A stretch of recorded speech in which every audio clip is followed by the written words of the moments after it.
महीने पहले मेरे बड़े भैया अर्जुन की शादी पापा ने बड़ी धूमधाम से कर दी। मुझे एक बहुत ही सुंदर भाभी मिली। उनका नाम प्रीति था।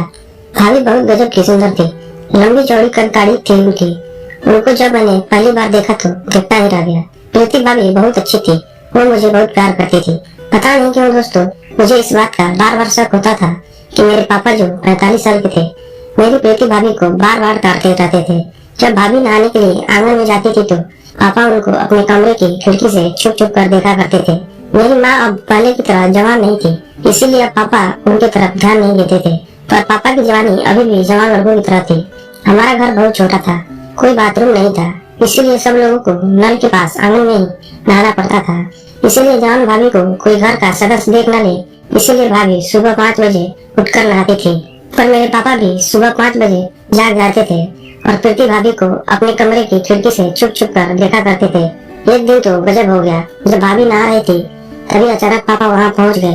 उन्होंने प्रीति भाभी को पकड़ लिया और उनके गाल चूमने लगे।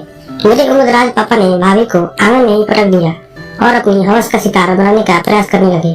भाभी जोर जोर से आवाज लगाने लगी। तब मेरे भैया ने उनकी आवाज सुनी और भाभी को बचाया, वरना उस दिन तो बड़ा कांड हो गया होता। एक बहू अपने ससुर की हवस की शिकार बन गई होती। पर ऐन वक्त पर भैया ने भाभी को बचा लिया और पापा को 10 लात मारी। भैया ने कहा, अपनी उम्र देखो, कब्र में पैर लटक रहे हैं पर तुम्हारी हवस शांत नहीं हो रही है। ज्यादा जवानी चढ़ी है तो जाकर माँ को क्यों नहीं अपनी जवानी दिखाते हो। भैया का गुस्से से चेहरा लाल हो गया था और कांप रहा था। पापा ने कहा, बेटा तुम्हारी माँ तो अब बुढ़ी हो चुकी है, उसके साथ अब मजा नहीं आता। कोई जवान लड़की मिल जाती तो मेरी प्यास बुझ जाती। भैया ने कहा, इसका मतलब कि मेरी बीवी से ही तू मजे लेगा। प्रीति मेरी औरत है, पत्नी है मेरी, कोई वैसा नहीं है कि पति के साथ भी सोए और ससुर के साथ भी। पापा कुछ तो शर्म करो, कोई ससुर की अपनी बहू के साथ ऐसा करता है।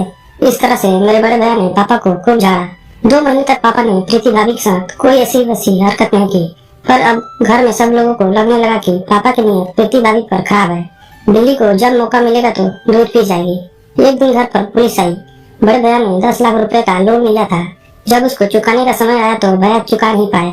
इस वजह से पुलिस उनको पकड़ ले गई। भाभी और माँ ने पापा से बहुत कहा कि पैसा चुकाकर बेटे को छुड़ा लो, पर पापा ने कोई मदद नहीं की। भाभी ने अपने पापा को फोन लगाया और पैसे देने को कहा तो उन्होंने हाथ फैला दिए।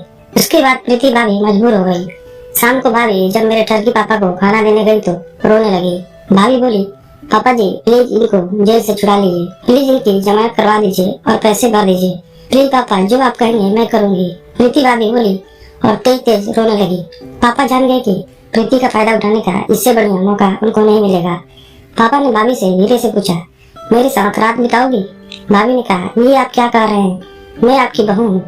मेरे पापा ने बोला, देखो मैं बिजनेसमैन हूँ, एक हाथ ले और एक हाथ दे। मैं 7 रातें तेरे साथ बिताऊंगा और 8वें दिन पैसा जमा करके तेरे पति को जेल से छुड़ा लाऊंगा। बोल मंजूर है? भाभी कुछ सोच नहीं पाई और वापस चली गई। पर अगले दिन भाभी मान गई और खाने की थाली जब देने गई तो पापा के पास ही रुक गई। पापा ने दरवाजे की कुंडी भीतर से बंद कर ली। उसके बाद तो वो हुआ दोस्तों जिसके बारे में मेरे पापा सिर्फ सपने ही देखते थे। प्रीति भाभी की हालत एक हिरन जैसी हो गई थी जो किसी खतरनाक शेर के जंगल में फंस गई थी। इसलिए प्रीति भाभी चाहकर भी कुछ नहीं कर सकती थी। 7 रातें भाभी के साथ बिताने के बाद मेरे ठरकी बाप ने 8वें दिन 10 लाख बैंक में जमा कर दिए और बड़े भैया को छुड़ा लाए।